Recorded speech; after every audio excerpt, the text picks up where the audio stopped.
Oh man. Oh man, oh man. Not again. Yeah, I learned the game from William Wesley, you can never check me. Back to back for the niggas that didn't get the message. Back to back like I'm on the cover of Lethal Weapon. Back to back like I'm Jordan 96, 97, whoa. Very important. What is up, YouTube? All right, so today, doing something a little bit different. We have Josh's final show of the season in 2 days. So we have to have a look over him. It's our final training session of the entire prep. We're gonna go through a full body, basically we'll call it glycogen sub-foot shuffle session. Move food around the body, get him nice and full, do some posing. Right now I haven't seen him. Every day we're making changes and adjustments to his whole structure and what we're doing each day with food. So we're gonna have a look at him right now. I'm gonna assess how he's looking, what I wanna do. We're gonna go through the glycogen shuffle session, basically push the food around. Then we're gonna do a bit of a posing tutorial. We haven't done that before. We're gonna kind of work through some of the shots that we like to see, some basics, mandatories, that sort of thing. What we're looking for in each shot, why we're doing it with Josh, kind of what you can do with your own posing if you want to. So we're gonna go through that, answer a bunch of questions along the way, and then kind of update how I'm sitting post-comp as well. So I'm now, by the time this comes out, it'll be week 3 post-comp, and we've got some blood work to review and some data to review on that. So we'll go through that and how I'm sort of finishing as well. And yeah, then we'll sort of go through what plans are for the big fella for Saturday. So yeah, let's do it. Right, let's get this out of the way.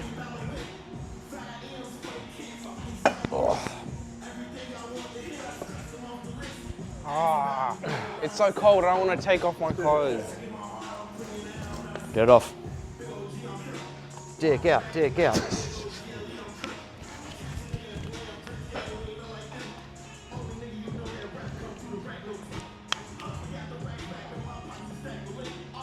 How did you wake up with the extra food? Did you feel fuller? Did you feel like more bloated? Yeah, I felt a little full. Yeah. Not in a bad way. Yeah. More just like Body just felt more alive, sort of full? Yeah.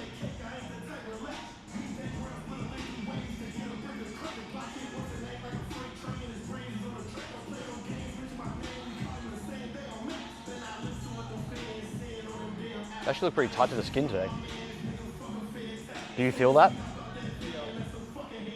Like a little bit more like gritty? Yeah. Right, quarter 10.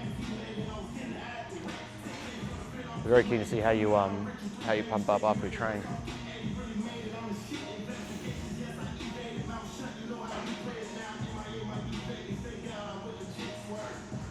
Damn.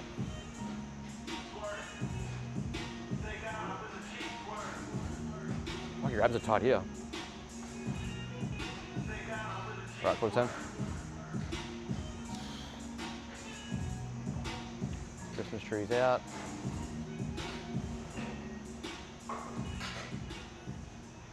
Triceps, there you go. Quarter turn. You just really have to remind yourself, your best strength right now is your condition. You just have to make sure that everything is on. No relaxed muscles.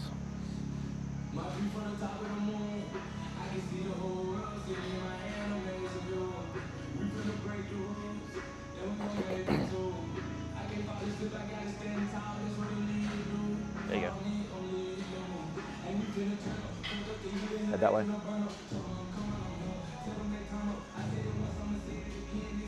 Quarter 10.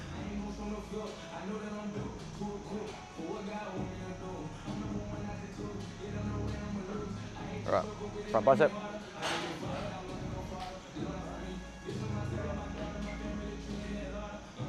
Leg out.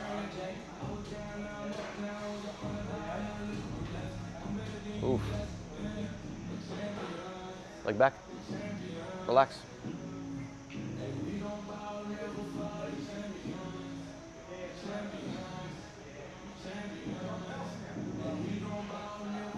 Good.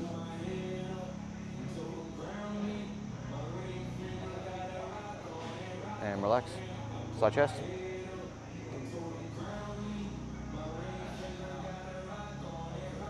Good. Triceps on straight away. Bring that arm up. Yep. And we want this arm more parallel with the ground. Yeah.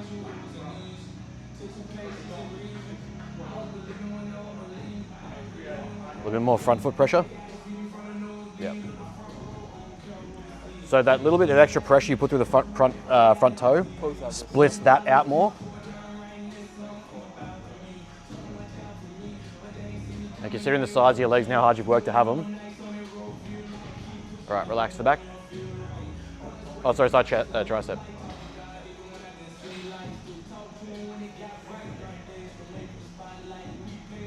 Yeah, that's nice, that's pretty.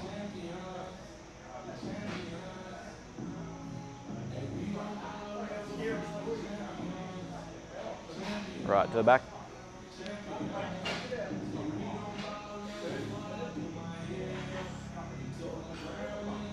Pull down, good.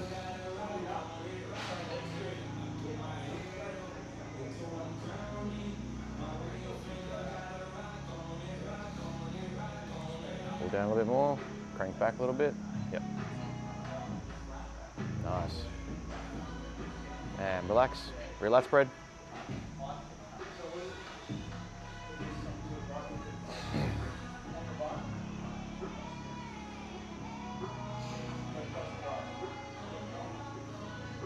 Triceps on, calves, hammies, glutes, and relax back to the front.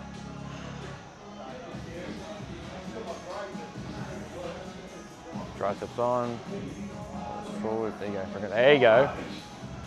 See the difference that tricep has coming around then? Yeah. When you're back here, right, obviously the further from the judges, the less is on show. Forward brings it all around.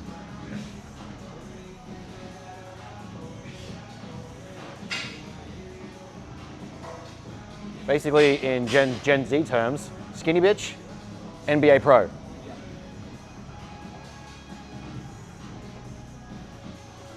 We don't do no skinny bitches around here.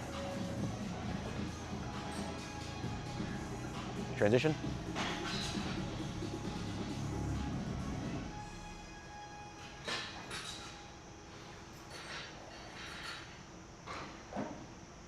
Any stomach issues with posing with this much food? No, stomach's pretty flat, like empty. Good.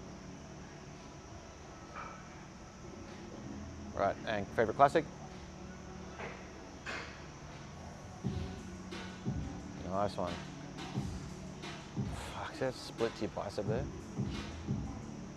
Still fat. Transition. Transition.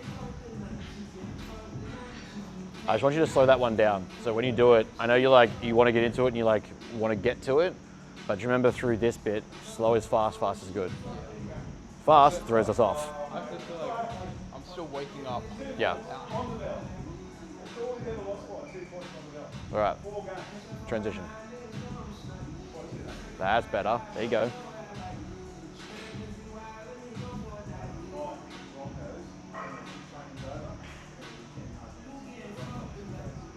A little bit more, there you go, good.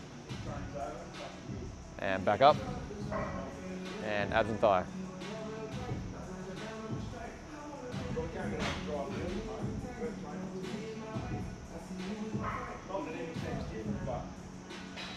Stack.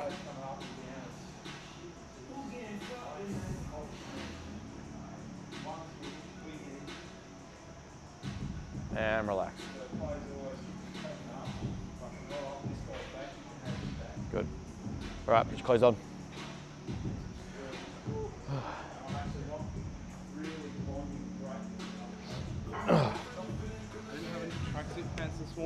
What's that? I didn't have any tracksuit pants this morning because they're all in my suitcase.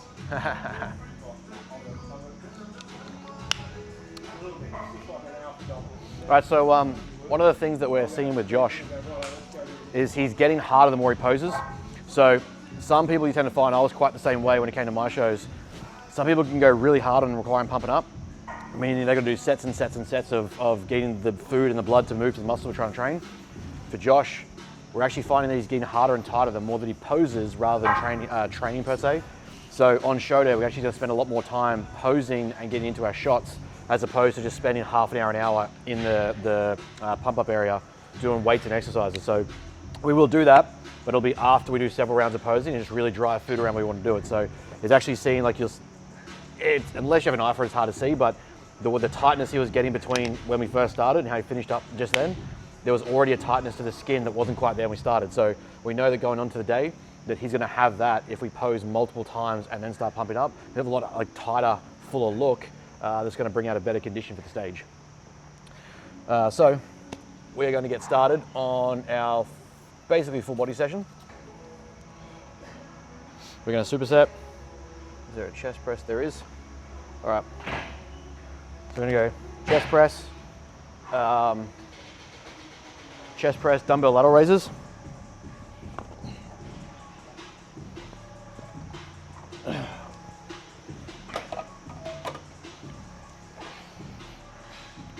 What's your like strength and energy like feeling at the moment?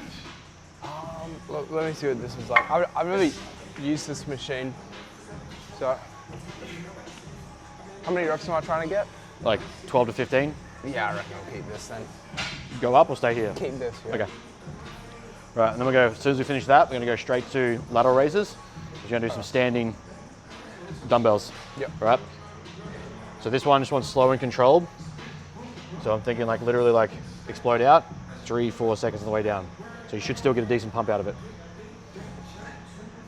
1, 2, 3, good. Up. 1, 2, 3, up. Good. 1, 2, 3, up. Good.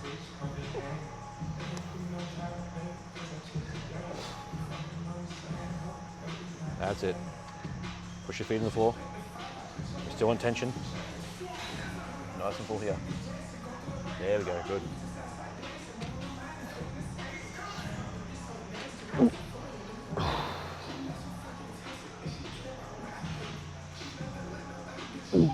Attaboy. Don't need to go to failure, but it's still gonna be hard.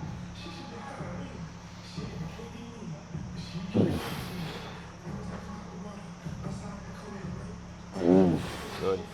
Slow, slow.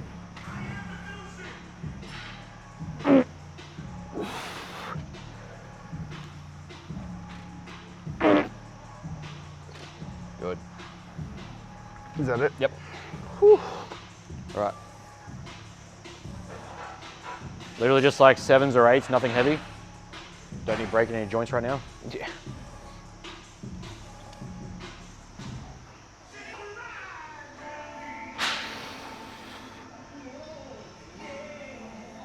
Right, so on them out in front of the body, max lateral stretch, and up.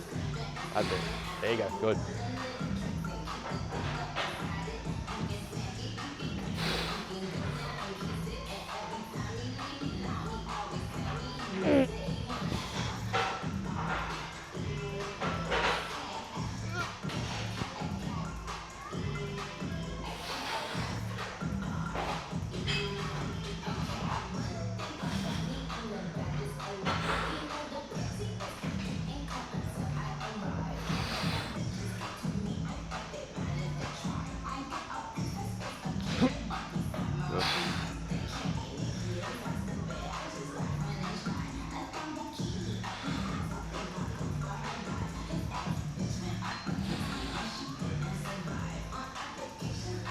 All right, one more. 2 sets for both of them? Yeah.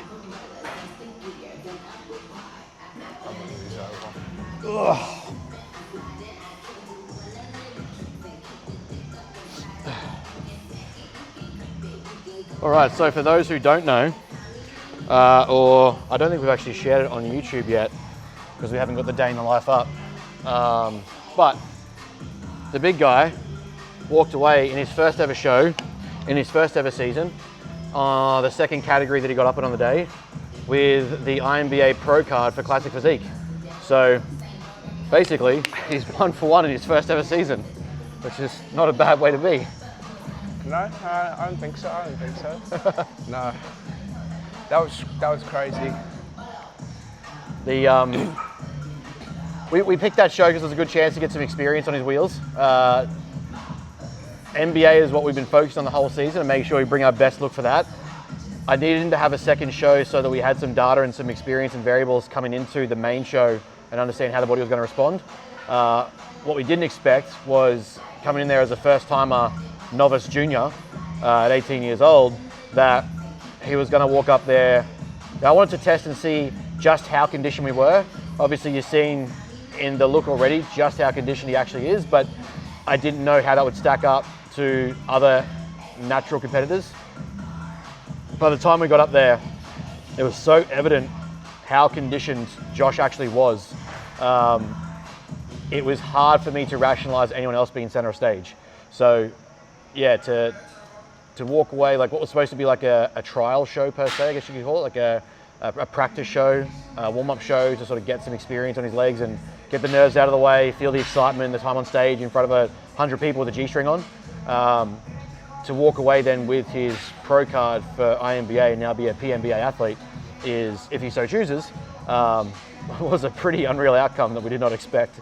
So how did that feel? How did it feel? Honestly, I'm still kind of processing it.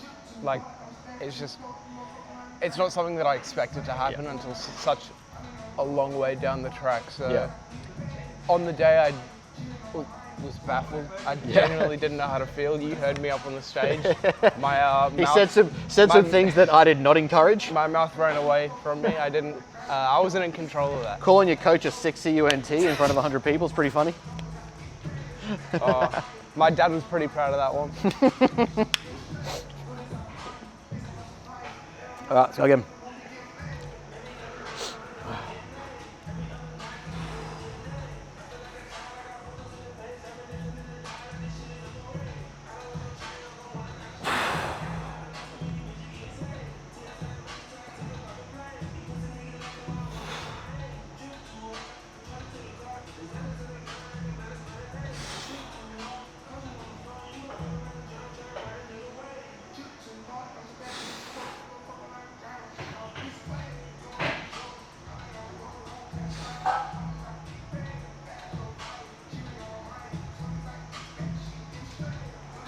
Good one. Get that squeeze.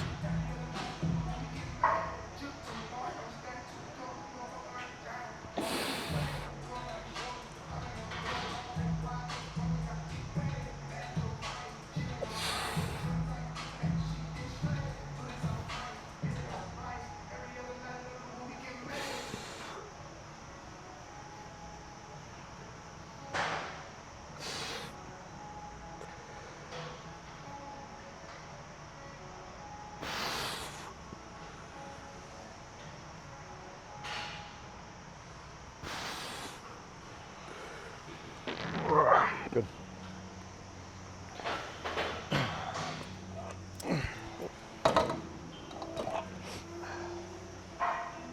All right, straighten dumbbells.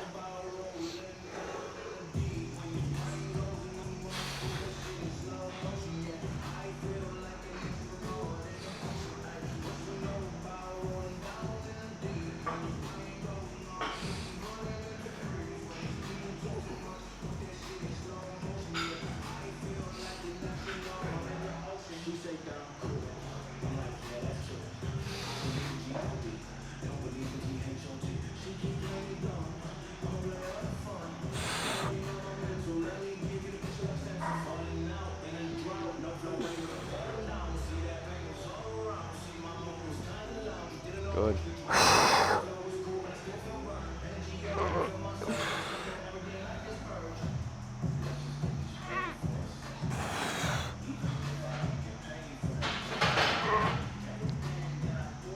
So a couple of partial reps when you're done. Good here. Yep. Yep. Yep. Yep. Yep. Good. All right, put those back.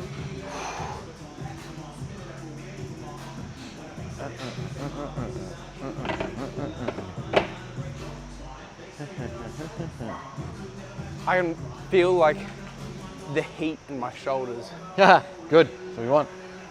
All right. Yep. Nice and wide at the elbows. I like to flare the pinkies and the thumbs. I'm just going to pull through the back, all right? Pulling the lats. And then we're going to do some front raises. Okay. So probably even lighter than what you just did, and just purely a like neutral grip, pistol grip. I'm just going to go up and lean into it. All right. So Make sure you step a little further away. I just want a deep stretch through your lats. Come back. That's it. There you go. Good. Yeah. Good. Pull down and through. Good. Like you're trying to bring those wrists to your hips. Good.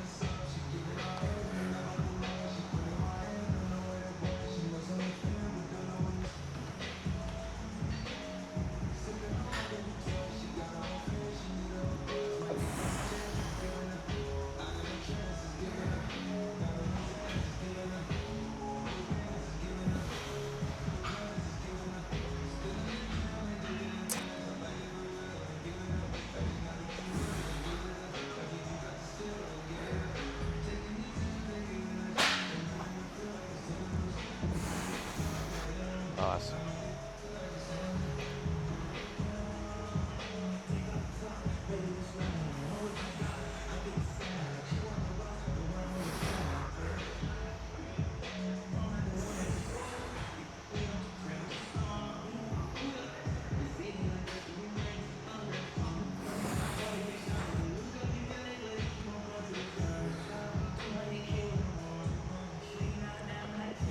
Good, squeeze through.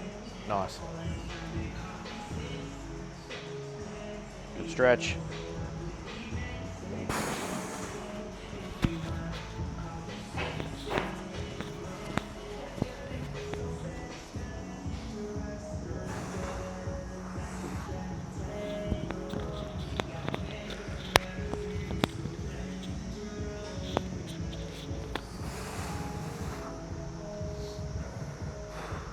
Jump. Right, dumbbells. 5 kilograms? 5, 6, nothing hectic.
Cool.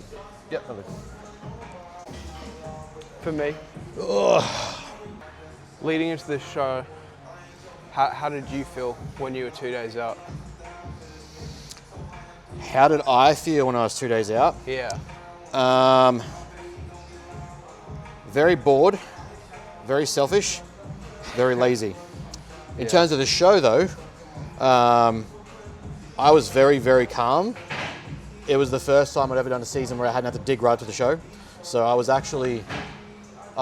like quietly confident, not confident that I was going to beat anyone, but confident that the work was done and that I was gonna bring something very competitive. Yeah. That's all I knew. So for me, when I look back across the season, I knew the fact that every single box that I expect of you guys, that I expect of myself, that Chris expects of me, every single box had been ticked for 6 straight months. So I physically could not do anything with the remaining 2 days that would make me any better or worse, except obviously I blew out and had 2,000 carbs, the day before the show. So that was probably the state that I was feeling. It was like a weird sort of calm, excited, confident. Yeah. Because there was nothing left to do. As much as I was bored shitless and I hate doing nothing, that was also part of the job of doing my look, right? Bringing my look. So that was a big thing. for the first time in my competitive season or career, I actually came into the show feeling a degree of confidence and like the work was already finished instead of having to dig up to the day of the show. Yeah. I got a question for you.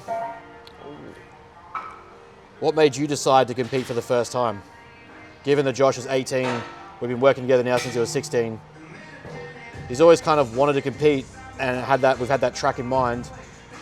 We wanted to wait till he graduated high school because I said, I'm not going to put him on stage if it costs him his diploma. So we graduated high school first before we started, which we did. Yeah. What made you actually want to compete for the first time? Well, is that talking about this time or the first time when we were going to do it in high school? In general, like what made you want to compete to Just ever get on stage? In bodybuilding? Yeah. Honestly, just... Seeing me. I mean, yeah, kinda. I guess just being exposed to the gym when I was like 15, when I was younger. I'd got into all the old golden era bodybuilding, like Ronnie Coleman and all that, a year into training, and I was kind of inspired by those guys. I was like, yeah, I want to be like that one day. That's what I want to be. Nah, but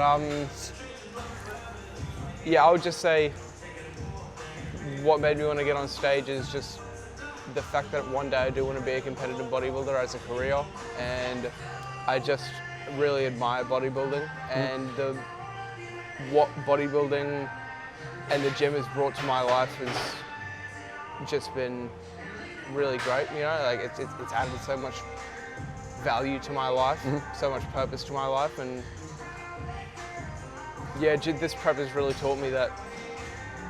It's shown me that, or it's solidified those feelings really. Yeah, yeah. So, was there anything about prep that you thought that changed being in prep? Like, did you come into it with some sort of like predisposed expectations, or? Oh, you already know. You already know the answer to this question. You and I have spoken about this so much.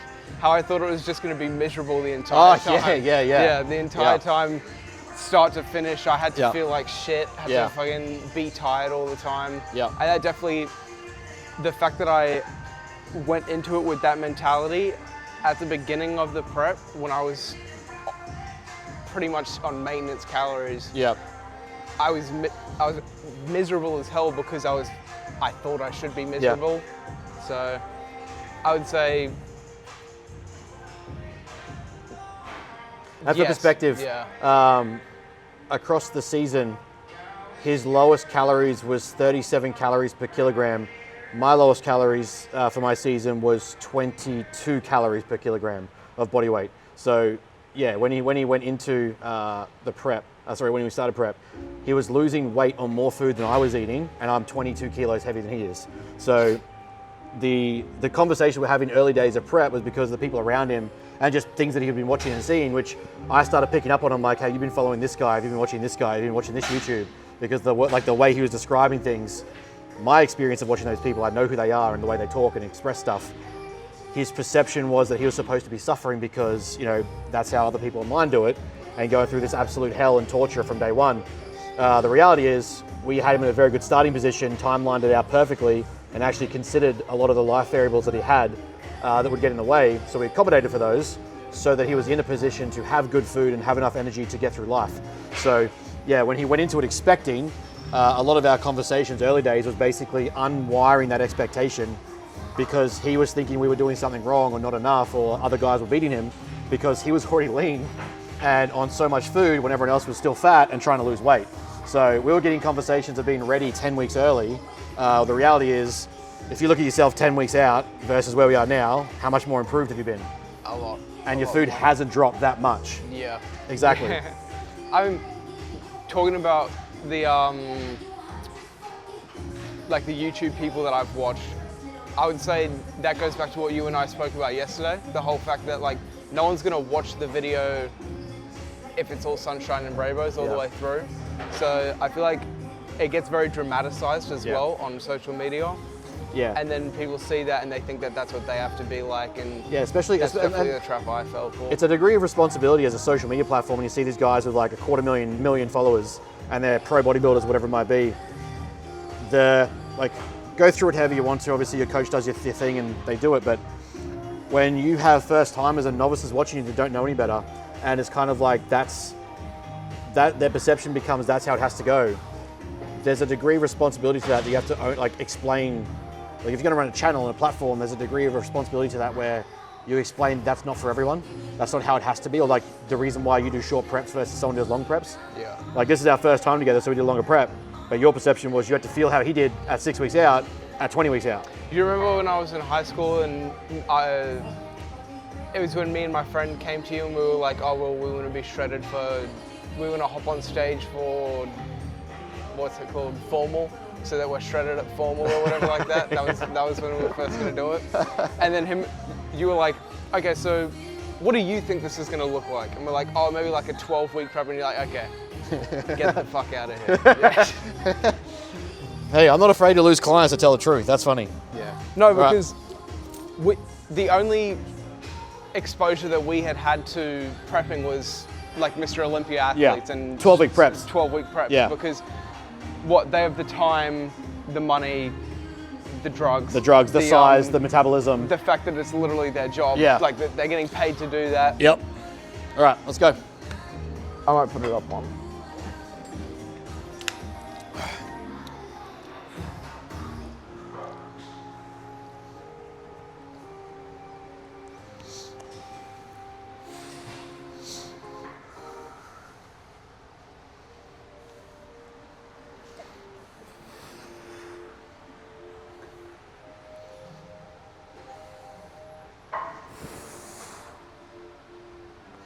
Working on the weekend like usual. Way off in the deep end like usual. Swear they passed us, they doing too much. Haven't done my taxes, I'm too turned up. Burning like a cat on my wrist going nuts. Stay forward. That's it, pull through here. Good, that's better.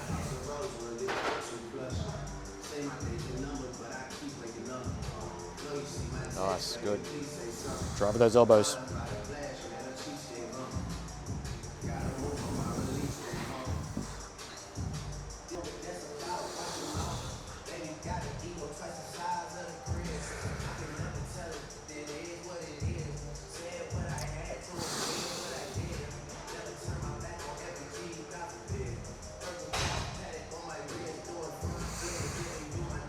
All right, dumbbells.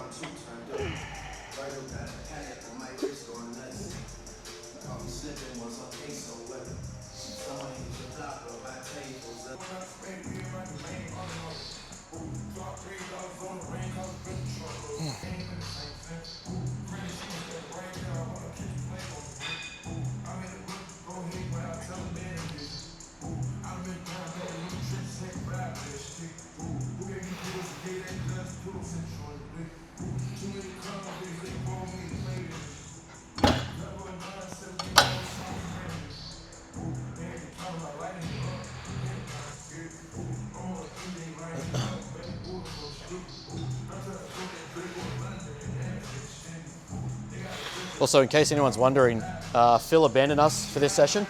We've actually got the A team here today. The B team stuck in Texas.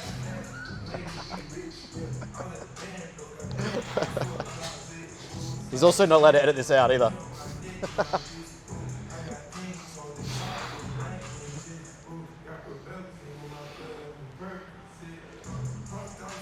Imagine going to Texas the week before you're supposed to hang out with your favorite client.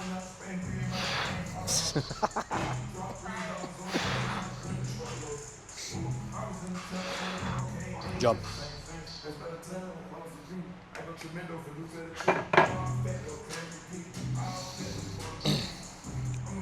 Alright, so we'll go the isolateral row. We'll go two hand and go high elbow. Yep. So we'll get a mixture of like rear delts, mid back. Yep. And then we'll also superset it with the pec deck and just get some flies to finish off the upper body. Then we'll do some arms and then we'll just pump out some lower body machines. Okay. Get that done. Yep. But question. Ooh. Now, if you remember, the start of this season we did something that I don't think many coaches do, and that is considering this is not an outcome-based sport or like a controllable outcome-based sport, we run a process that we call our success criteria. So given that every athlete can't control winning, this is not a finish line or like a points-based system where I can score more points than you, I can finish faster than you, I can lift more weight than you. This sport is purely a subjective assessment by judges, right? So at the start of the season, we have our clients create what we call a success criteria. Whether you come first place or dead last, what will you define as success for this season if you didn't place on the podium or you did place, but it doesn't matter. Did you, or have you so far, matched or exceeded or achieved what we defined at the start of this year as your success criteria for prep? Yeah, I definitely have. Because I'm pretty sure I can't exactly remember what it was, but I know there was something along the lines of getting as lean as I can, or getting to a level of leanness that I'm like happy with or proud of, I guess, which we have done. And what was the other thing? Learning as much as I can, getting experience. I've gotten experience from the first show. Like, I'm going to get more experience from this second show, 100%, because this one's going to be more competitive, more people, bigger event. Isn't it at the same? It's being held at the same place that yours was held. Yep. Yeah. So I've heard that the venue's pretty big, and so it is a nice venue. But yeah, and I've definitely learnt. I've exceeded what I want. Like, I've exceeded what I wanted to achieve. Yep. In terms of, I've learnt so many things that I didn't expect to learn, especially not really on the bodybuilding side of things, but just like about myself, about, you know, what I want to achieve, what I want to get out of this sport, stuff like that. So, do you think it gave you, like, having that sort of criteria filled out, did it give you kind of like a mental anchor for when shit got tough or hard? Like, was it something that you kind of like, I know this is what I want to achieve out of it, so because I've written that down, because I have that, I'm going to push through this sort of thing? Kind of. Yeah. I mean, I never really thought about it, like the criteria we had at the beginning, but I feel like my criteria was based off of like values that I already kind of like had. Yeah. So I guess in a sense it definitely did. Yeah. But yeah, does that make sense? Yeah. So I think a lot of time, like with bodybuilding, it's very easy to set the outcome goal, which is like, I want to win. I want to get on the podium. Yeah. Cool. We all want to get on the podium. That's fantastic. But it's something that we can't physically control because I can't be in the judges' heads and tell them what to think. So there's 7 judges. Even if I bribe one of them, there are 7 judges there to make sure that it's unbiased as possible and remove any sort of favoritism. So I can't control 7 judges to give me an outcome. So it makes the most sense that we look at another way to define success outside of whether or not you get a podium finish. Yes, as athletes, we want to win. But at the end of the day, as long as you bring the most possible condition and shape and size that you have, then it gets outside of your control. Yeah. So in my mind, having the goals is one part of it. Like I set my goals. I want to win the season. I want to place in the podiums. I want to bring my best condition, whatever. But then how do I define the success of that if I don't get on the podium? Otherwise, 60 months, 6 months or 20 weeks or 30 weeks ends up basically being for nothing. Yeah. Because then you kind of get there and you're like, well, I lost, so that sucks, it's over. Which is a pretty shit thing to feel after 6 months of dieting and extreme fatigue and exhaustion and training and sculpting your physique to look a certain way. With the single goal of winning and then not achieving that. Yeah, like don't get me wrong, at the pro level when you're an Olympian, winning is the goal. Yeah. But it's also like if you were 15th last year, how do you become 12th? How do you become 9th? How do you become 7th? Ronnie Coleman, I think in his first Olympia, was 15th. Then he becomes 11th. Then he becomes 6th, and then I think he wins. Yeah. Or he's second to Lee Haney, I believe.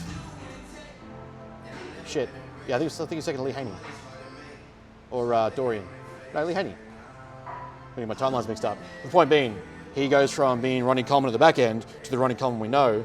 So even still, his objective was to win, but he got better every single season until he won. Whereas like you get like novices now that are like, well, I didn't get my pro card day 1, or I didn't get my IFBB pro card on my 2nd season, and it's shit. It's like, yeah, fuck this. Yeah, there's a bit more to it than that. Yeah. All right, next thing.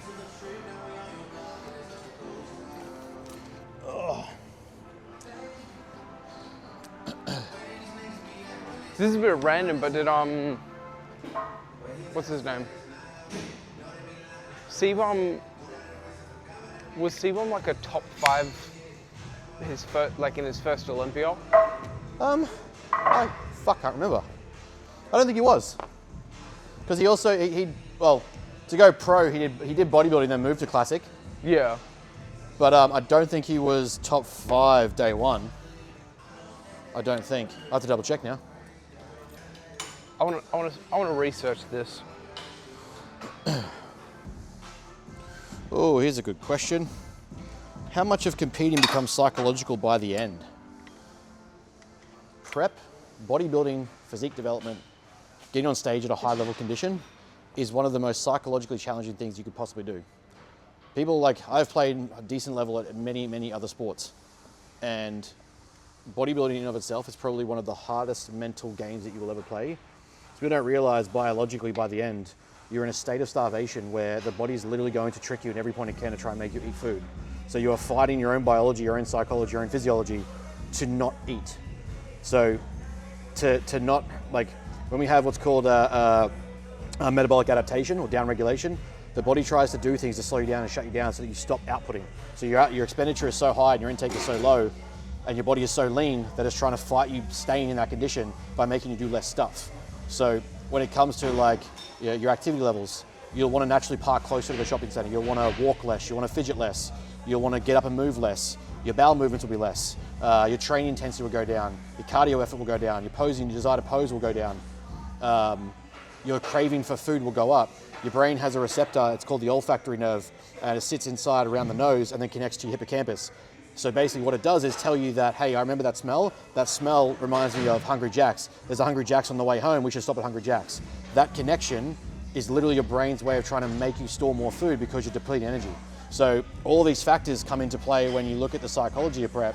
People just think it's just handling your macros and your training and just getting less fat.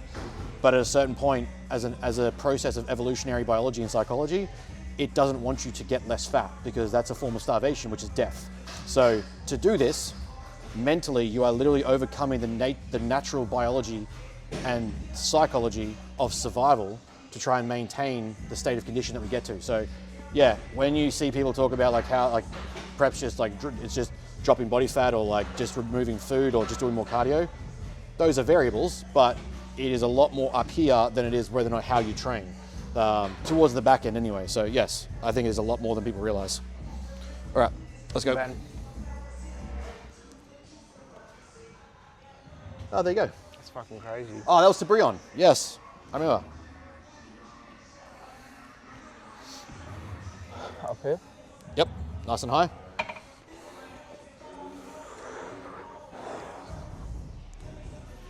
Good, that's it.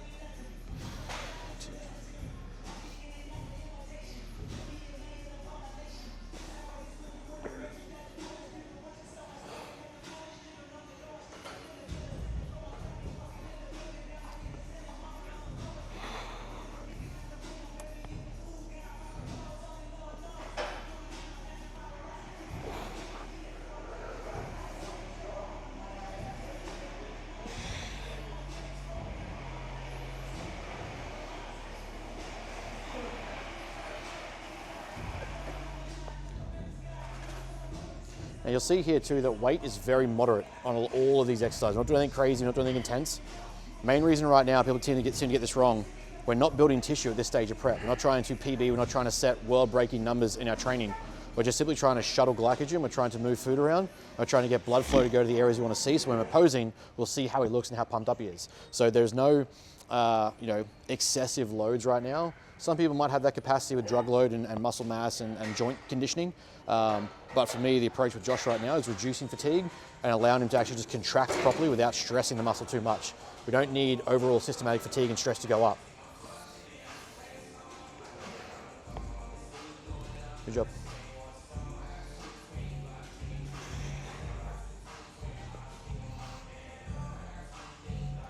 All right, wrap it there. Let's go.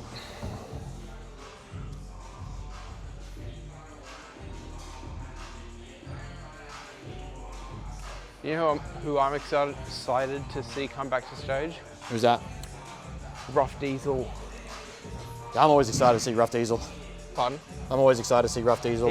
He's such Just a some extra mass. It's just hard. Like he was up against such a hard era of classic physique guys, Yeah.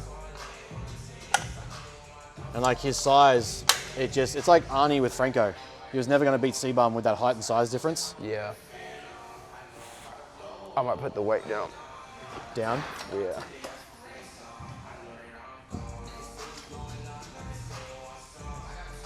All right. So what I want here, 3 points of contact. So obviously your ass on the seat, your hips against the pad. I want your neck against the pad, so your chest is tall. Head forward, but I want that chest tall, like you're trying to bring it to the ceiling. And then imagine you're trying to bring your elbows to touch. That's it.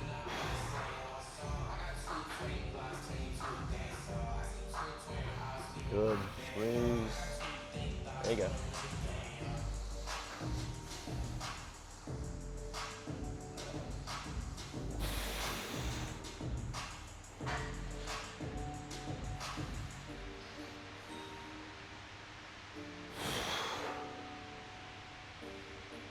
Try to keep that chest tall the whole time. There you go, that's better.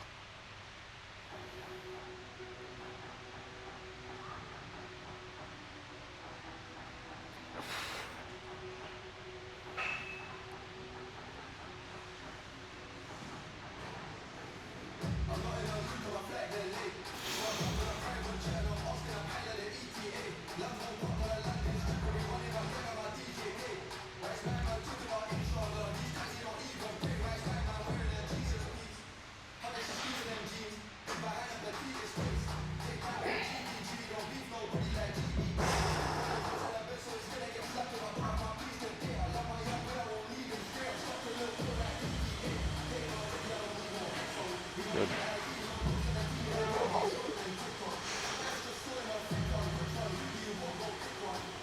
Right.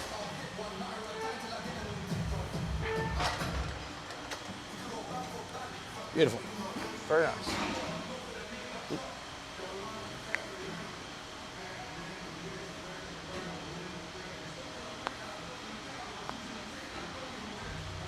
Oh, here's a good question for you, Josh. Yeah.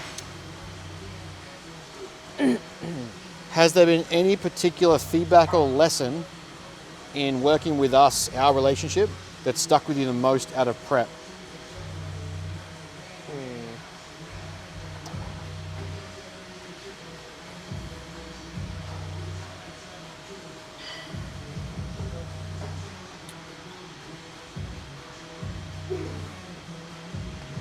This is one of those times where there are so many things, but because there are so many things, my mind just like shuts down and blanks. Of course it is.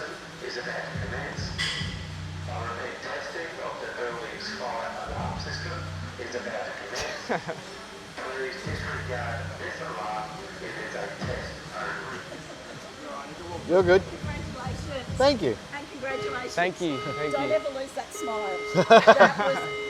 that was a photo with your smile. I just that was great. This is killing the mood. No, thank you so much. Thursday that this is super Oh, I fun. fucking hope not. Actually, I'm never here Thursday, so that explains it. But no, I thought you both did an amazing job. Thank you very much. Very proud too. I am. Great I job. definitely am. Mostly of him more than me. No, you did a good job Yes, too. I did. You Yeah. looked good up on I did. stage. I did. I will recognise that I did. Yeah, no. It was a good job. I looked a bit better though. That's why I got the pro card. Younger. Yeah, he's got prettier skin. Yeah, when you got get that old, youth. you're gonna have to work twice as hard. Trust me. No, but I think you guys just did an amazing job. Thank you. Don't ever lose that smile because that, for me, just summed up your whole season. Yeah. Yeah, it was So, great. it I was was very, great. You did a good very job, happy. So congratulations. Thank you. This weekend, isn't it? Last one this weekend, yeah. Yeah. Good luck. Yeah, thank you. I'll be following. You know that. See ya. See ya. Do you know her? Yeah. Oh, cool. Yeah. She's she's been following for ages. She was watching your stuff ages back. Really? Yeah. Oh, wow. She's usually here when I was training the other younger fella last year. The soccer? Yeah. Soccer. Anyway, back to answering your question. Oh yeah.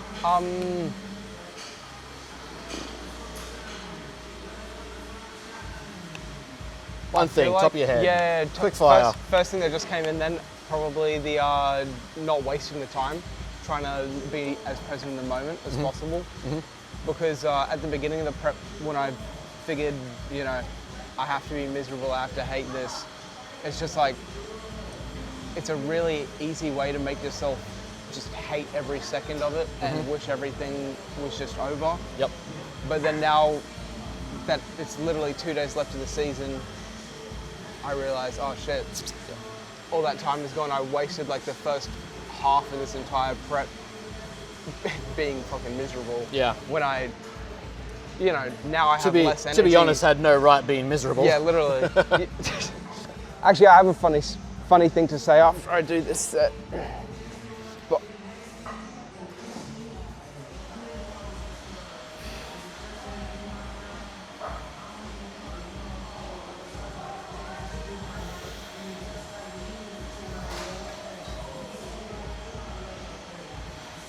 Good.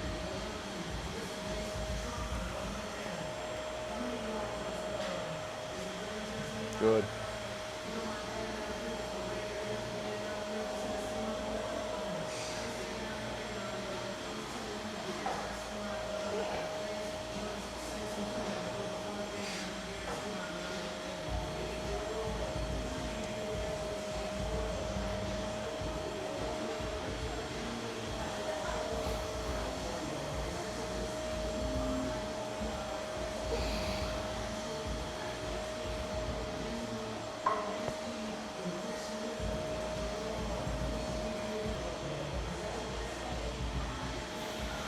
All right, pull it up there.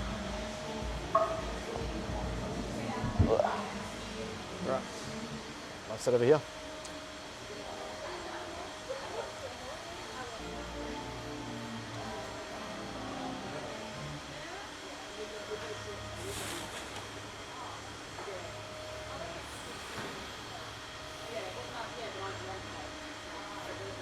Good, chest tall.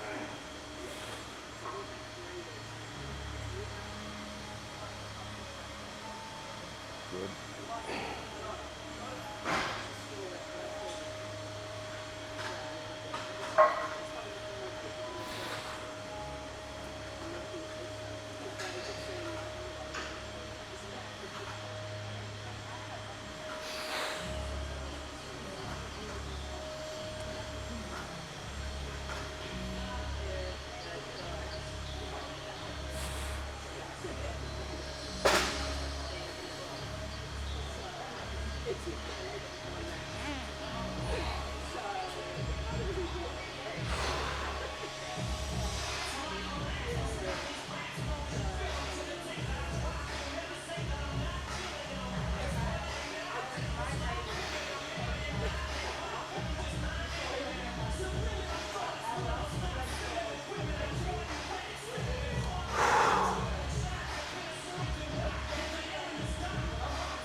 One more.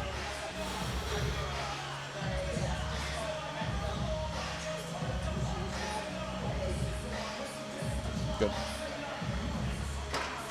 All right.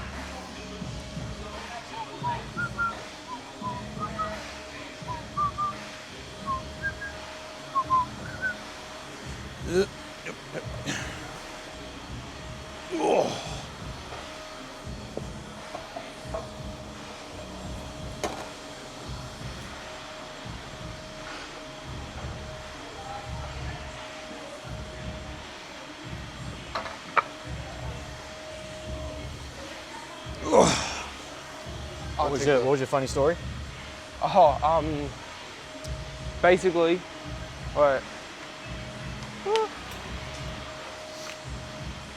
Basically, at the beginning of the prep, I did this thing where I'd record myself, like record thoughts that I had throughout the day and stuff like that, and perspectives and everything. And my first recording, Ben's a dick. You would think that my first recording is my recording like a couple of weeks out from the show, because I was just so flat and miserable for no reason. Like I was like, oh, it's really hard. I'm on 2,700 calories. I'm miserable. Oh, I'm so tired. Oh, my days are so miserable. Oh, woe is me. It was. I'm not listening back to any of them because Wise choice. it's just so. I mean, they're probably good for a perspective kick. No, they were. Like, I was listening to them a couple of weeks ago, a few of them, and I was just like, Jesus, this is really hard to listen to. I'm never showing this to anybody.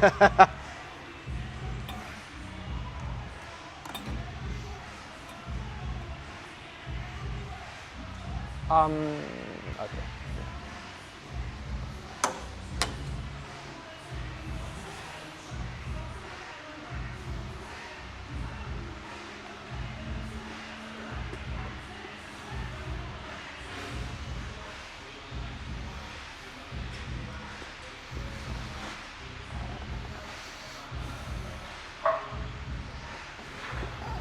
The grittiness up here.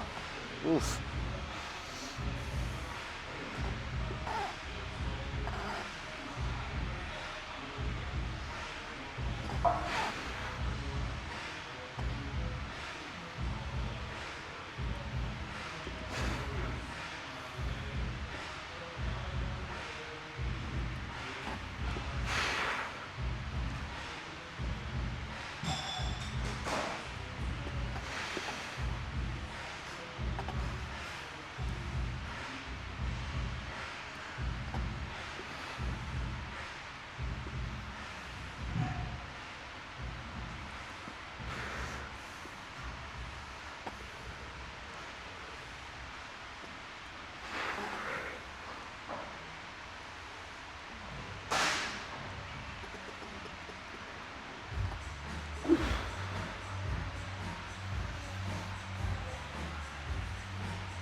Good. Let's go on here, your hamstrings.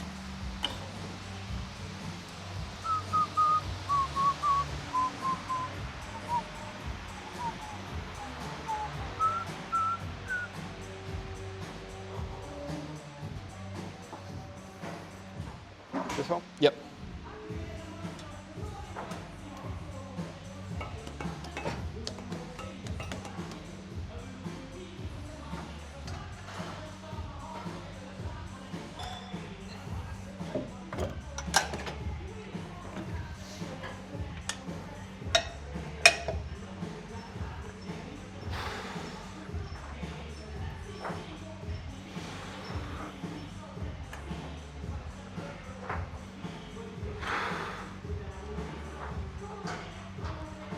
All right, so while he's doing that, on this very intense weight, that's a one rep max. Okay. So update on where we are currently. We got our blood work drawn last Friday. Feedback, or the data came back to Chris. Feedback came back to me and sent off to Chris. Basically, we were kind of in like a mini health phase for like 2 weeks. The intention was, if healthy, we were going to push forward into a pretty much a rebound exploding block and just try and blow up and get big. Blood work came back. Body was feeling good. Mentally, I was feeling ready to rock. Physiology, like fatigue, still a bit high. Energy was still a bit low. You know, food's titrating up. So we know that kind of needed to come up in time. But the blood work came back, and the areas we saw that were quite elevated and exaggerated were just too high for us to want to risk pushing right now. So we saw our liver and kidney enzyme markers came back, so your ALT, your AST. They were quite acutely inflamed, a lot higher than normal. We have what we generally call like the cost of doing business, which we know we're going to find aggravated numbers, elevated numbers in those regions. However, the degree to which they were inflamed and like elevated up, we're not gonna push things right now with where those liver and kidney markers are. Generally, when I'm also looking at blood work, we're also looking at GGT to reflect and assess liver function or liver health. that was actually quite normal. It's actually perfect. So we know that realistically, due to the degree of fatigue, the depth of the prep, the exhaustion of the prep, the supplementation of the prep, we know that there's an acute response right now where elevation's quite high in those numbers. So for me, that leads to us probably running an actual extensive health phase, which will tie us into then America as we go to America at the end of June. So what we're going to probably do is run a 6 to 8 week health block, get those numbers back in check, redraw bloods. If we can sustain this condition whilst doing that and get healthy, it's going to give us a very strong position to still rebound and blow up for my first off season with Chris. So very excited to actually finally get to do that. Me and Chris never really ran an off season last year. We kind of just went from prep to maintenance to prep. So there's an actual intention now for like a good 2 years off to get healthy, get big and blow the fuck up. It's just that with the risk of this game in the IFBB world does not excuse irresponsibility. You still have a degree of consideration for your own health to take care of. You know, that's why we get such extensive blood work done. We get such comprehensive panels checked. We're consistently making sure we have things like antioxidants, micronutrient diversity, fiber, fruits, vegetables. That stuff makes up or comprises most of our diet. So the responsibility as us as athletes still falls on being smart and logical about how we do things and reducing or minimizing the risk factors that we play with. Just because we enhance or we use supplementation does not give the right to be a dumbass and basically throw your life away. So getting the blood work drawn 2 weeks post-show gave us a chance to see where the numbers are currently. We'll get those same tests redrawn in about 6 weeks and then see if everything's moving forward. If it is, and Chris is happy, we get the go-ahead, we start to send it, and we blow the fuck up. The intention for me is not to get back on stage until I'm ready to cap out my category. So if that's the case, then getting healthy now makes the most sense because there is going to be some risks that come with doing that. So it's just a degree of responsibility and logic and just being smart that you take care of your health because no one wants to die at 35 or 40. So just because we play this game does not give you the right to be a dumbass. All right, let's go back.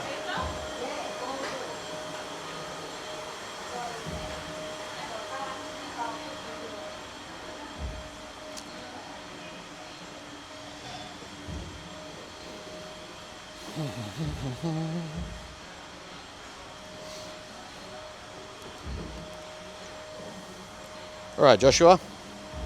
Yes. What are your expectations this weekend? And what advice would you give someone coming into their first prep about expectations? I guess probably I don't really have many expectations for the show, to be honest. The only expectation that I have is that it's going to be bigger than the last show. It's going to be a little bit more intense, I guess. Mm-hmm. It's definitely more intense, more competitive, more pressure, but I'm really not too worried about it because, like we said before, I don't care about placing, really. I've gotten everything from this prep that I wanted to get out of it. Yep. Or like the experience, everything. So even if I didn't get on stage, even if I placed last, I understand what you were saying to me all those weeks ago when you were competing. I didn't really understand it then, but then now I get it a lot more. Yeah. So, but yeah, whether I get sick in the next 2 days and I can't even get on the stage, or if I'm placed dead last, I'm happy. This season was very, very fruitful. Yep. And I would say the advice that I have is just to not go into it expecting anything. Yep. Just, yeah. Have a couple of things that you want to get out of it that isn't winning. Yep. So then at the end of the season, if you do achieve that and you don't win, you're still content and happy with how everything played out. Yeah. I like it. Let's go.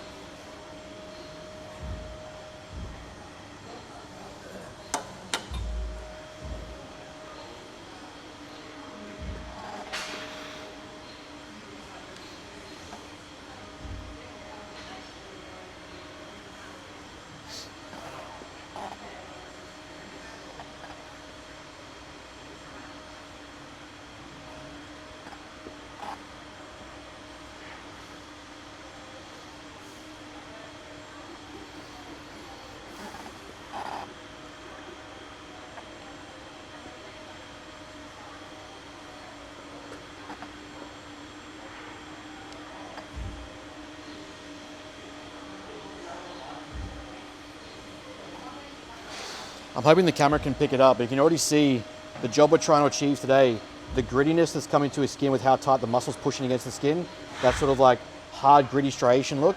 That's how we know the body's soaking up the food that we're using and really trying to start to fill the muscle cell itself. We're seeing it push hard against the skin. We're seeing those details come out. So we know that the food we're putting in is actually going to use in the places that we want to see it. Like seeing that deep level of separation come right through the quad at his age of maturity is very impressive.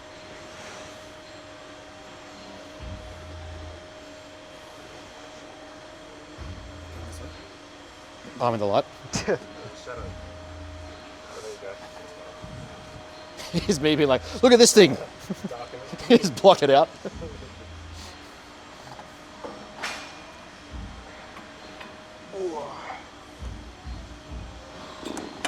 All right, last set of hammies.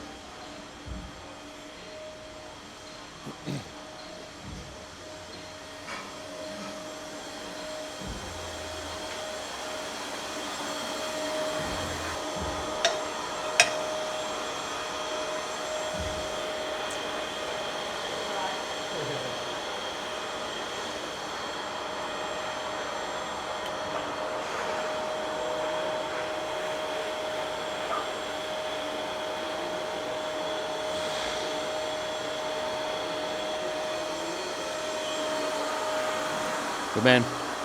That stretch.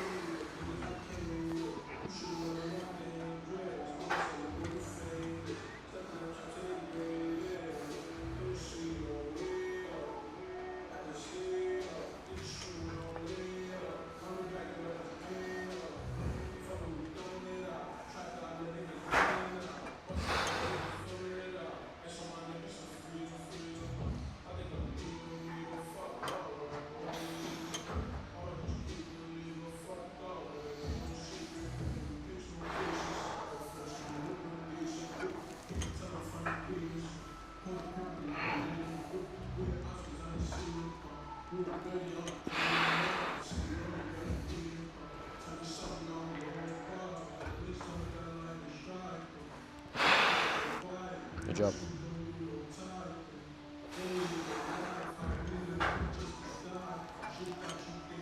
No failure here, just relax. That's plenty. Good. All right, one set of arms each, and then we'll do some posing.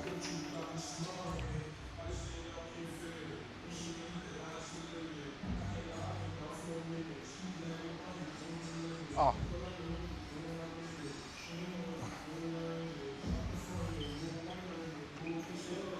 So we're just gonna do like a bit of a light drop set. So I don't want to go failure, but we're just gonna go like, 10 to 12 down, 10 to 12 down.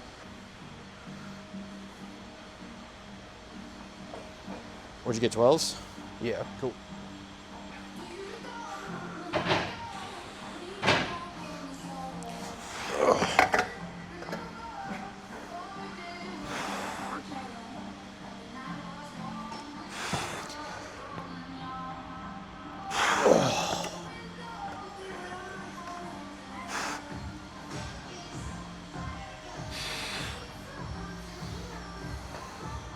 See what I like here, with the elbow sort of fixed and in a naturally kind of like forward position, you're enabling the bicep to go through its most length and range of motion that we can get, and gonna put a lot of stretch to the bicep head itself. So even without a heavy load here, we're gonna get a very decent contraction. We're gonna drive the food where we want it, and you're gonna get a very good pump out of it. And you don't need to go very heavy to be able to do it.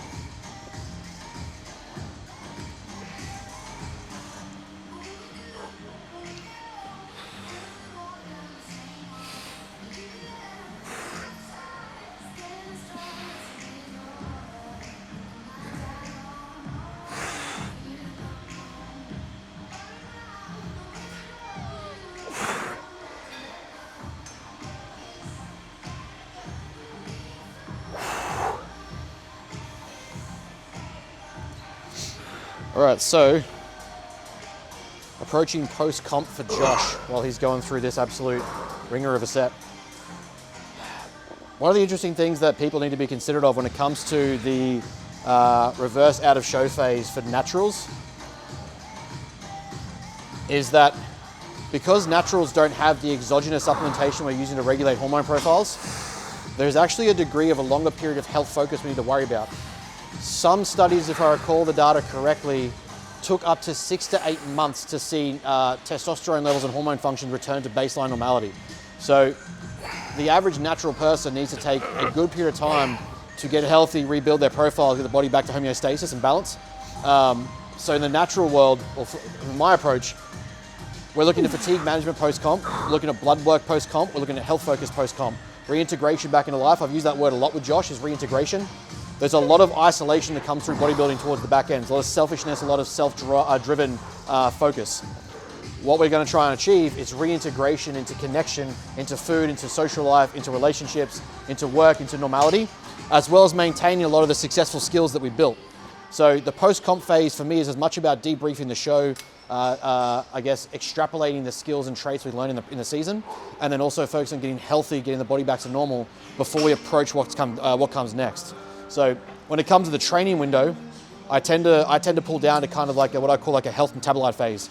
We're moving food around, we're going to be driving glycogen, driving metabolites, substrates, but we're going to be focusing on managing fatigue. So there's no like top set, 1 RAR, super heavy compound movements. We're looking at accessory work, a few compounds in general, but leaving a lot of gas in the tank so that we're getting into the training, having some fun, feeling a pump, feeling good, looking good, maybe get some more photos.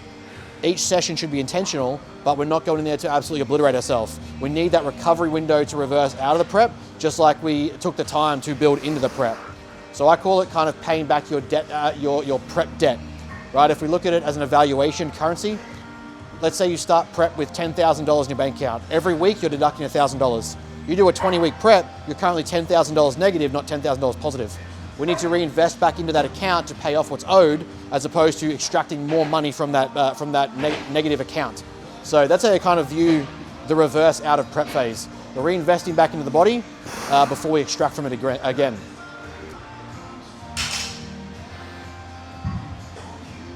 When you come down, I want you to put the wrists over. Yeah. That's it. Let them face up on the way up. Yep. And we're going to come over it on the way down. Good.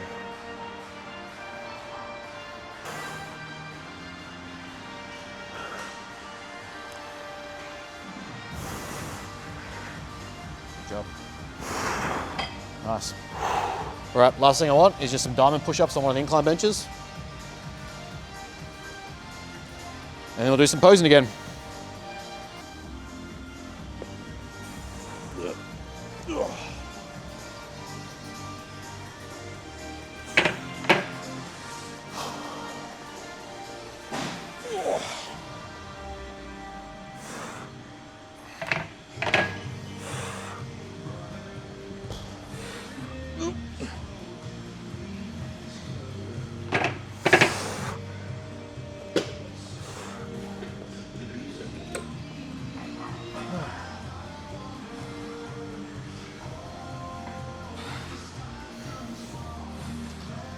All right, let's get the kit off. So what we're looking for now is we've basically attacked every major muscle group. We're focused on contraction, we're focused on driving and shuttling the food. The way I kind of cue it is like, close your eyes and visualize as if you can see the carbohydrates in your bloodstream or the glucose in your bloodstream, and you're trying to drive that to the muscle that you are contracting, forcing the blood, the water, and the carbohydrates into the cell, and just trying to fill that shit up. What we're going to see here is that it's going to be a little bit fuller, a little bit tighter, a bit more vascular, a bit more blood flow to the areas we just trained. So that's what we want to see on show day, when we want to be a little bit harder and fuller, drier, and everything's pushing against the skin.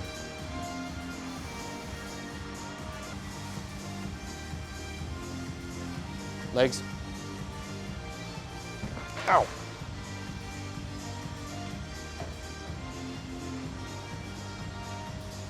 All right, quarter turn.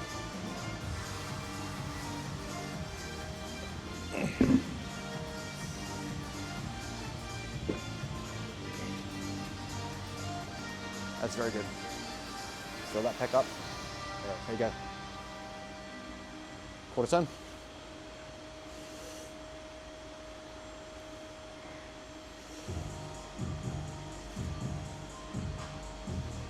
Quarter turn.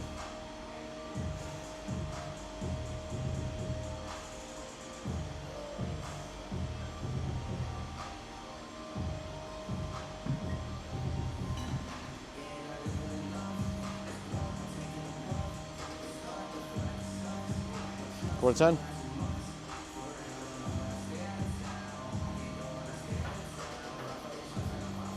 Front bicep.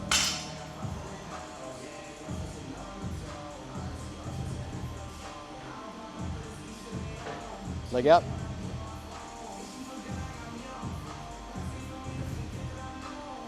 Leg back. Front lat spread.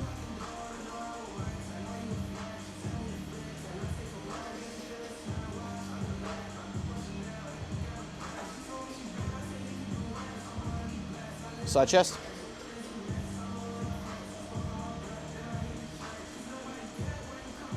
Good. There we go. Very good. Stack those abs.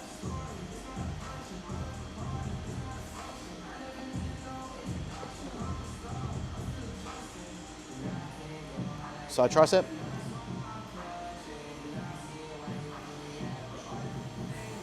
Good. Yep. There you go.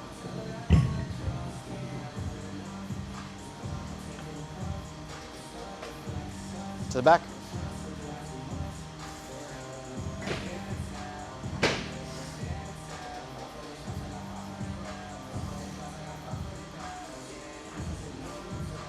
Good. Lat spread.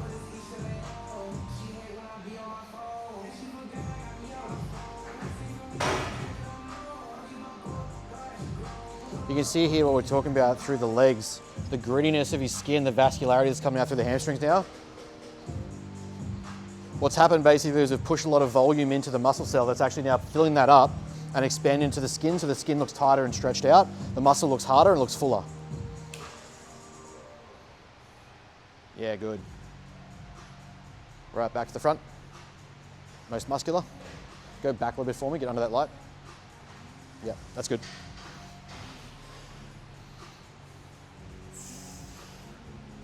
Oh yeah, that's so much better. This is unfed and fasted too. That's phenomenal. Transition.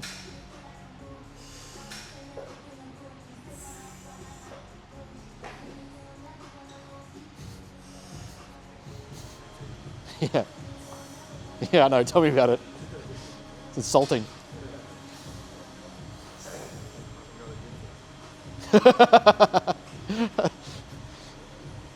Favorite classic?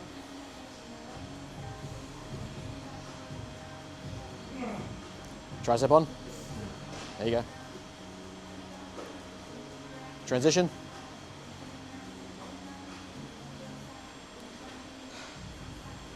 Just be careful when you start getting tired moving around.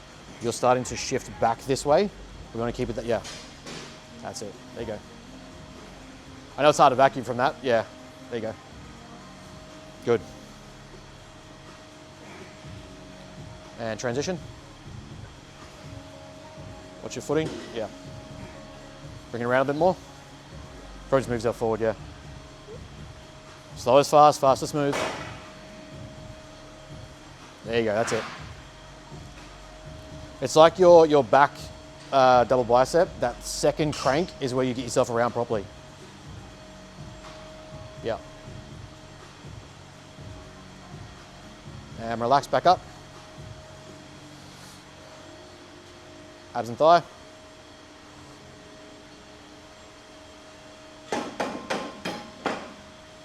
And then stack. Crunch. Yeah, there we go. Yeah. Yeah, good.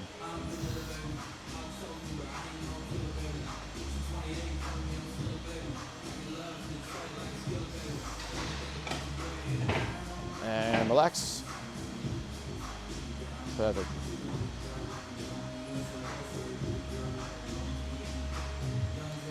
All right, relax for a second. So keep your kit off. On the next round, we're going to just do some like talk through posing, just of like the quarter turns, some basic tips and stuff on how we do things. But what you can see here is there's still plenty of room to fill him up. He's got another high day coming today, but the good thing is that his state right now is fasted and unfed. So we're seeing food move, we're seeing the muscles fill out, and that's without anything in his system. He's just fed from yesterday's fill-up day. So what that tells us that when the food goes in today, we're seeing him get harder and harder and fuller. His body's getting more vascular, sodium's moving around, blood plasma is increasing, we're getting more fluid to the muscle bellies. So he's going to look even tighter across today after training this morning. So that's what we want to be happening, so that we then have a relaxed day tomorrow, the body de-stresses, and then we can have our carbs on show day to really just pop everything and bring it together. So across this week, everything is happening exactly how we want it to. A little bit higher food this week than we had last peak week, just because he was so lean and so conditioned that we have the capacity to also bring some fullness and increase food a little bit more. So we'll probably have an even higher day again today and see what that brings out in his physique. But the fact that this is him looking, yesterday was the highest day of food we've ever had in prep in a peak week. So we had 425 carbs yesterday at 62 kilos, which gives him roughly, I think it was about 6.5 grams per kilogram, and takes him to about 43 calories per kilogram as well. So very, very high responder to food. And the fact that this is his condition, fasted, untouched until obviously we pumped up with that much food, is exactly what we want to see. It means to soak it up, the body's using it, which gives us a chance to trial it and put in some more food again today, probably have a pull down day tomorrow, and they'll be crisp and perfect for show day on Saturday. All right, so little bit of a educational approach to how we do posing. So we're just gonna do our quarter turns, basically keep it nice and simple. Your quarter turns are basically your initial exposure to being on stage the judges are looking for. So you have your front relaxed. Also understand in posing, there is no such thing as a relaxed shot. They're called front relaxed, back relaxed, side relaxed. There is nothing relaxed about them. Whenever you're on stage, you should be in a degree of contraction as if you're being judged by the judges, because you are. So what we're looking for essentially in the front relaxed shot, whether bodybuilding or classic, is we're trying to create an X taper, and we're trying to create a tight waist, wide shoulders, show off as much muscularity as possible, and show off all the detail of the muscle bellies that front the judges. So you can see here we've got calf, quads, thighs, abdominals, chest, arms coming over, anterior deltoids, front shoulders, lats are popping. So the way Josh is here, we're building from the ground up. We always teach from the bottom up. So we're building from the toes, basically get our feet right. We're going to look at our feet, our knee position. We're going to look at getting our quads engaged. That's building from the ground up, getting our legs right. Turn those bad boys on. Now we're going to go to our hips midsection. We're making sure that the torso is in place. Abs are nice and tight. And then we're going to lift into nice and wide through the shoulders. That's going to bring the lats out, so we're creating that taper. Triceps, biceps are turned on. Chest is tall. Perfect. Now we want to kind of have our wrists in line. So you can see here that both arms are kind of in line with each other. Right there, you basically have a perfect front relax shot.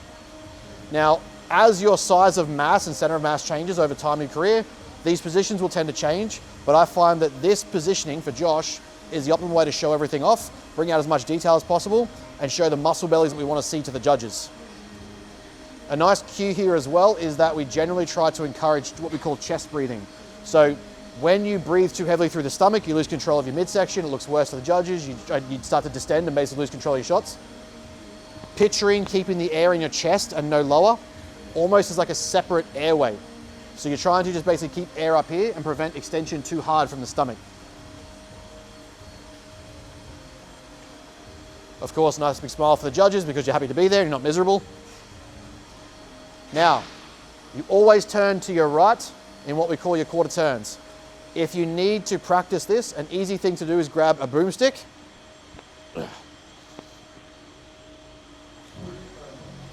If you're uncertain of what to do with your hands, when you come from your front relax shot, side shot, again, build from the ground up, we'll go through that in a second.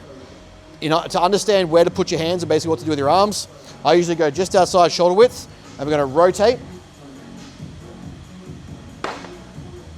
Very easy way to figure out where to put your position for your hands and put yourself into the right position and transition for the side relax shot. Again, in the side shot, everything on the side profile of your body is now in show for the judges. We're trying to create as much of a Dorito taper as possible. So wide shoulders from front arm to back arm, wide lats into a tight waist, and then we're showing off thick leg profile. So bringing it around here, we've got the broomstick, and then all we're doing is contracting here to sew off the chest. Joshy?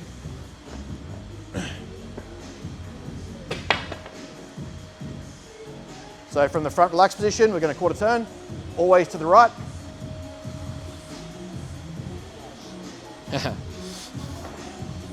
Josh is getting camera fright. Quarter turn to your right. Again, glutes are on, we're building from the ground up. Calves, glutes, quads, midsection is nice and tight. Every muscle that's in front of the judges is contracted and squeezed. We're filling up the pecs. Again, keep as much of that air in the chest as possible. Now, once you find your shot, do not get caught rotating and trying to push yourself around. One of the biggest mistakes people make on stage is they keep trying to find the shot after they've hit it. They lose their balance, their center of gravity, they tend to fall over, they look worse, and they're not actually staying in a contracted position. So set yourself again.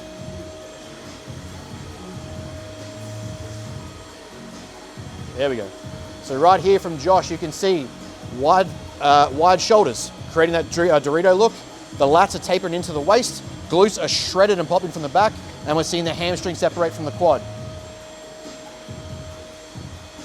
We're using this arm to fill up the outside pec to make that chest look nice and full.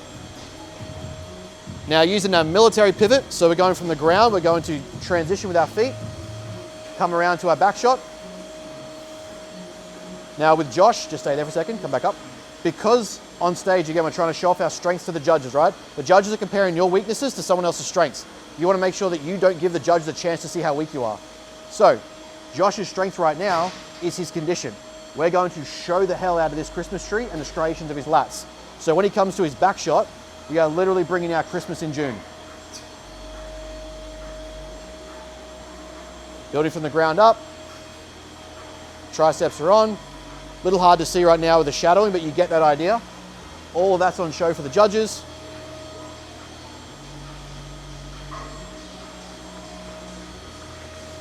Now, one thing I like to cue here is imagine you're doing a slight, very slight lat pull down. That is going to get you to engage the lats and insertions of your back rather than just sort of standing like a statue. We're getting a little bit more engaged with that of the lats into the lower back and tie into those striations. Relax here, you're going a bit too hard. Don't overthink it. Hit it again. Nice and wide, there you go. And then crank back for me. There you go, perfect. All right, so we're calves, hamstrings, glutes are shredded, erectors are shredded, back is on, and we're good. And we're going to quarter turn again with our military pivot. Foot position, building from the ground up, glutes are squeezed, hamstrings are good, calves are on.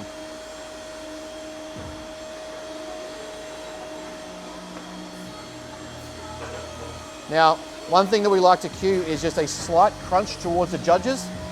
When you think about angling position in perspective of the judge's desk, the further away you are, the smaller you're going to look, right? Like objects appear closer in the mirror, they appear closer to the person, they look bigger. So if you're leaning away from the judges, if you're further from the position, you're going to make yourself look smaller and ruin your angles. When you're in front of the judges, a slight contraction is going to help bring everything over so they can see it properly. So again, we've got that, just bring that back up a little bit. Yeah. Go around, there you go, good. We've got that triangle look. Waist is crazy tight here, glutes are shredded, peeled and on. Triceps are good. And we've got that nice illusion here of the Dorito look with some nice big juicy legs. And we're back to the front.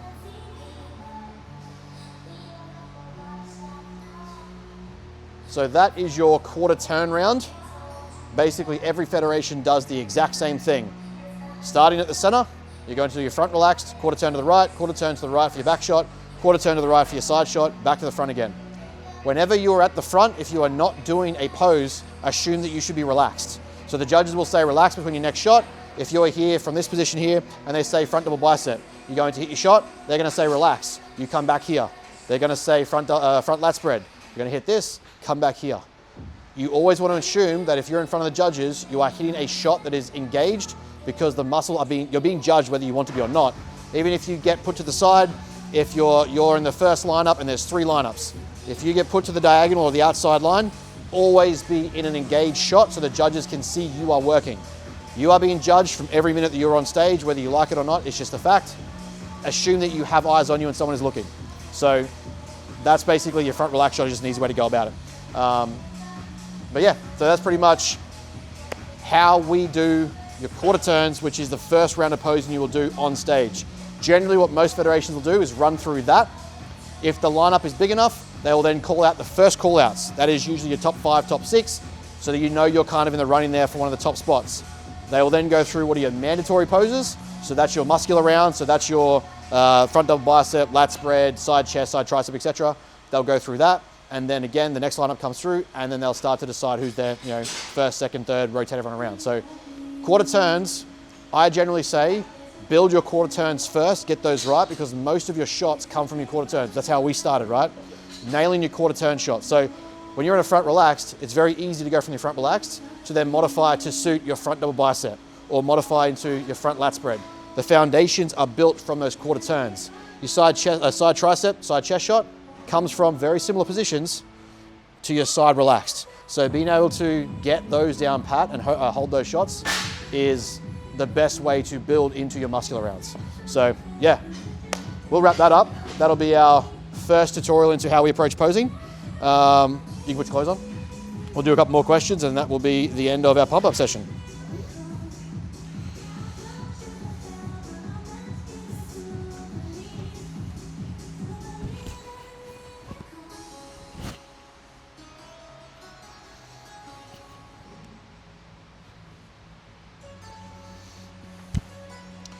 Oh, here's a question for me. What part of the season are you most proud of that people probably didn't see online? Probably the biggest thing I think that people didn't see online was the amount of I don't want to use the word struggles because it's my choice. The amount of things that happen across prep that I did not allow impact business, my execution, nutrition, training, posing, cardio. In January, I had all 4 wisdom teeth taken out. I was told it would be painless. I told it would be basically, be recovered in 3 days. All 4 of my wisdom teeth dry socketed, which meant that the clot didn't heal and I had exposed bone and root for 2 straight weeks.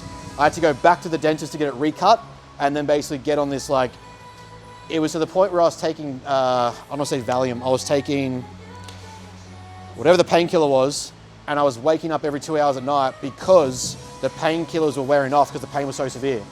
When I got back to the dentist, she was like, why didn't you come in earlier? I just thought that's how I was supposed to go because no one told me that it was gonna hurt, that it was gonna be, this bad.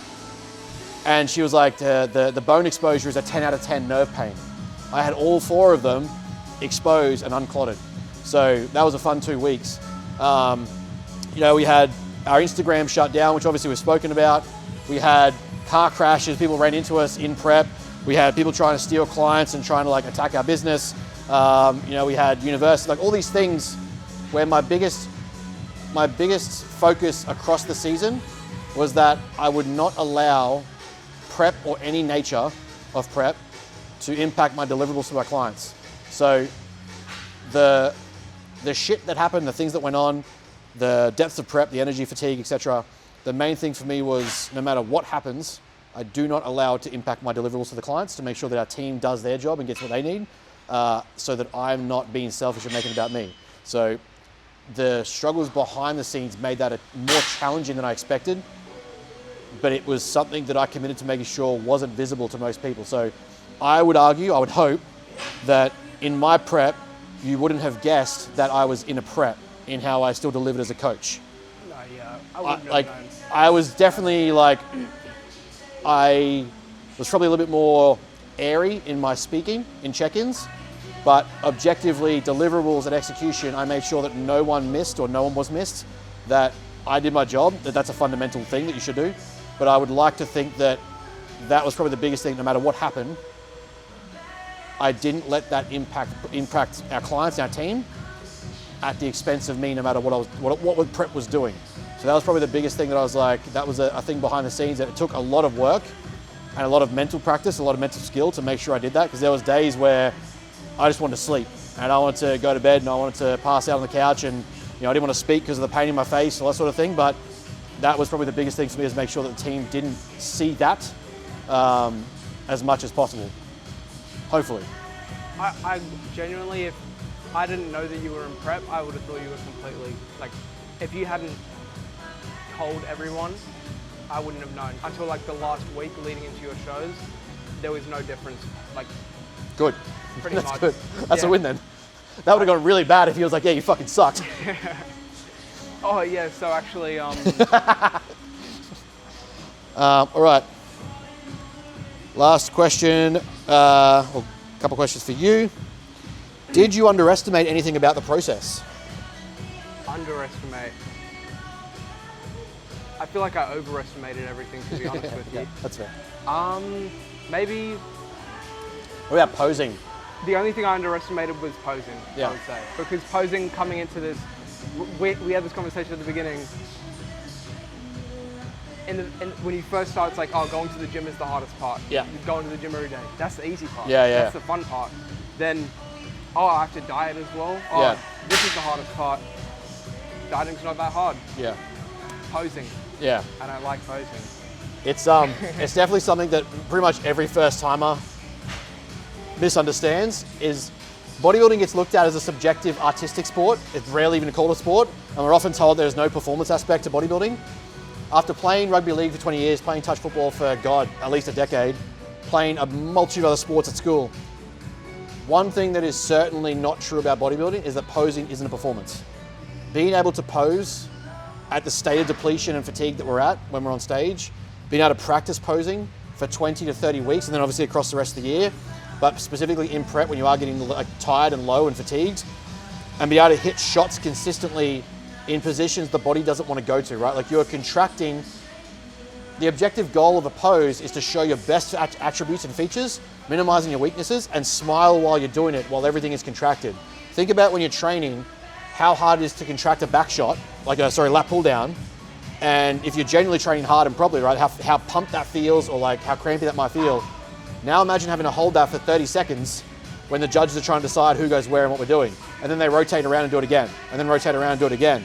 You might be up there for minutes at a time to say, okay, I've got to be able to hit this shot and hold it. So there are degrees of performances that you must consider when it comes to posing. And that's something I find a lot of first timers misunderstand or underestimate, is just how hard it is. And the biggest mistake people make is leaving it to the back end of prep when you're already tired, fatigued, gassed. Like imagine when we started prep practice, posing practice at 8 weeks out, when you're already nearly stage ready. Yeah, that would have sucked. That would have fucking sucked. A lot. Yeah, I'm happy that we started at the beginning when I was like normal. Yeah. Yeah. No, but going back to what you said about bodybuilding not really being like a sport or whatever, I would say people are kind of right. I would say bodybuilding is more of an art than anything. Yeah. Because it's literally just sculpting the body. Like, I don't know, that's just something I just realized and I wanted to say that. It's like, sure, there is a sport and physical aspect to it, Yes. but I feel like it is more of an art than anything. Yeah, like when it comes to it at the end of the day, it's a mixture of an artistic approach, a scientific approach, a methodological approach, and then an actual physical competition. Yeah. All those things combined make bodybuilding what it is, which is exciting, and you can show it off this weekend. Yeah. So that is it for Josh's glycogen session. We've got exactly what we wanted out of it. I've seen exactly what I wanted to see. We're going to go through his macros and stuff after this and kind of plan out what the day's going to look like, because we do have a very busy day for him to go down the Gold Coast, get to his accommodation, get checked in. Check-in day is tomorrow, Rego day is tomorrow. We'll do one more look over tomorrow around lunchtime. Once the tan is on, he's sort of cut it up, and then it's all go from there for Saturday. So NBA, national titles, another attempt at a pro card. Doesn't matter if he doesn't get it. He's already had a fucking killer season. He looks how he looks at 18 years old, which is the foundation of a very strong career coming, if he so chooses to keep going with it, which I think we will. And yeah, after that, we'll do probably the next vlog when Phil decides to grace us with his presence and he manages to leave Texas. We'll go through what his post-comp plans are, what my post-comp plans are, how we reverse out a natural versus an enhanced athlete. You know, all that sort of stuff will come into when we catch up after this show. Right now, my focus for Josh is to be focused on this show, right? We play where our feet are and focus on this, and then we worry about what comes next after the fact. So that is it for our last session before he gets on stage. That's it. If you are keen for coaching, if you want to start looking like this, go through this as your first time experience, understand what it's like to work with a real team that gives a shit about you getting on stage in the best possible position, book in your call, season A next year, season B next year, season C next year is all open. We are working with people We've been together for 2 years to produce this, right? This isn't a 20-week prep. This isn't a 12-week challenge. This is 2 years of work for a kid that was in high school. So it's not over. It's not a short-term, short stint thing. We work long-term with people to get the best results possible. That means you start now. What can you call? The call's free. Like, subscribe, all that other stuff. Drop comments. If you need to learn anything else, it's all there for free. So yeah, go download it. But that's it.